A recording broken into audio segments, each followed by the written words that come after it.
यदि आपने इस वीडियो को देखने का मन बना ही लिया है तो अपने मन को शांत और बुद्धि को स्थिर रखकर इसको समझने का प्रयास करना।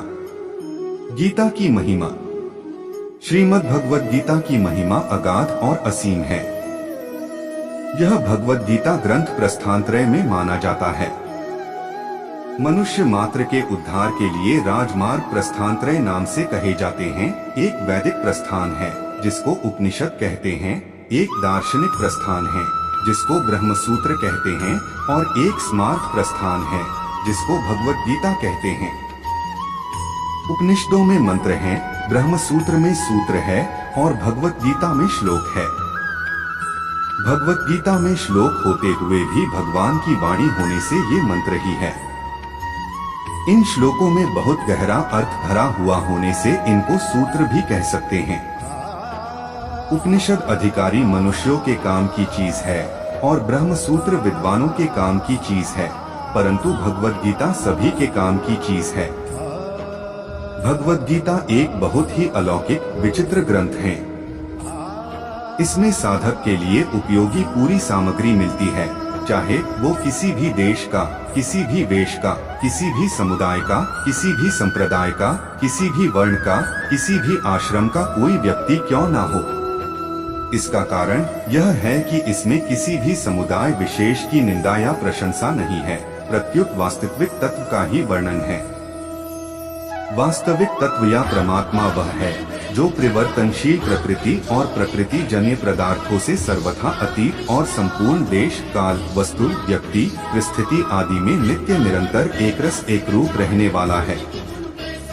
जो मनुष्य जहाँ और जैसा है, वास्तविक तत्व वहाँ वैसा ही पूर्ण रूप से विद्यमान है, परंतु प्रवर्तनशील प्रकृति जन्य वस्तु व्यक्तियों में राग द्वेष के कारण उसका अनुभव नहीं होता।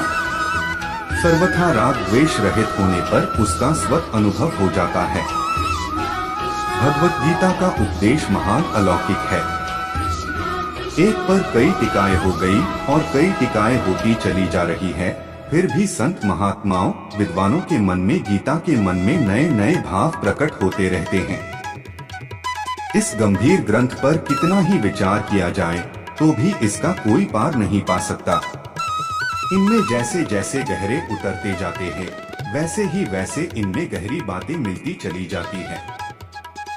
जब एक अच्छे विद्वान पुरुष के भावों का भी जल्दी अंत नहीं आता, फिर जिनका नाम रूप आदि यावन मात्र अनंत है, ऐसे भगवान के द्वारा कहे हुए वचनों में भरे हुए भावों का अंत आ ही कैसे सकता है। इस छोटे से ग्रंथ में इतनी विलक्षणता है कि अपना वास्तविक कल्याण चाहने वाला किसी भी वर्ण, आश्रम, देश, संप्रदाय, मत आदि का कोई भी मनुष्य क्यों ना हो, इस ग्रंथ को पढ़ते ही इसमें आकृष्ट हो जाता है। अगर मनुष्य इस ग्रंथ का थोड़ा सा भी पठन पाठन करे तो उसको अपने उद्धार के लिए बहुत ही संतोषजनक उपाय मिलते हैं। हर एक दर्शन के अलग अलग अधिकारी होते हैं, पर गीता की यह विलक्षणता है कि अपना उद्धार चाहने वाले सब के सब इसके अधिकारी हैं। भगवद गीता में साधकों का वर्णन करने में, विस्तार पूर्वक समझाने में, एक एक साधकों को कई बार कहने में संकोच नहीं किया गया है, फिर भी ग्रंथ का कलेवर नहीं बढ़ा है। ऐसा संक्षेप में विस्तार पूर्वक यथार्थ और पूरी बात बताने वाला दूसरा कोई ग्रंथ नहीं दिखता। अपने कल्याण की उत्कट अभिलाषा वाला मनुष्य हर एक परिस्थिति में परमात्मा को प्राप्त कर सकता है, युद्ध जैसी घोर परिस्थिति में भी अपना कल्याण कर सकता है। इस प्रकार व्यवहार मात्र में परमार्थ की कला गीता में सिखाई गई है। अब इसके जोड़े का दूसरा कोई ग्रंथ देखने में नहीं आता।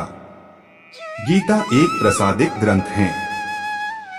इसका आश्रय लेकर पाठ करने मात्र से बड़े विचित्र, अलौकिक और शांतिदायक भाव स्फुरित होते हैं। इसका मन लगाकर पाठ करने मात्र से बड़ी शांति मिलती है।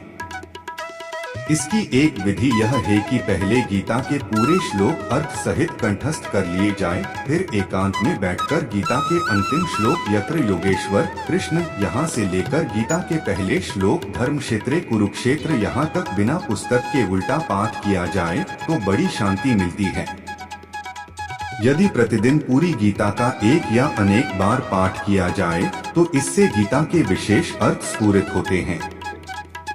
मन में कोई शंका होती है तो पाठ करते करते उसका समाधान हो जाता है।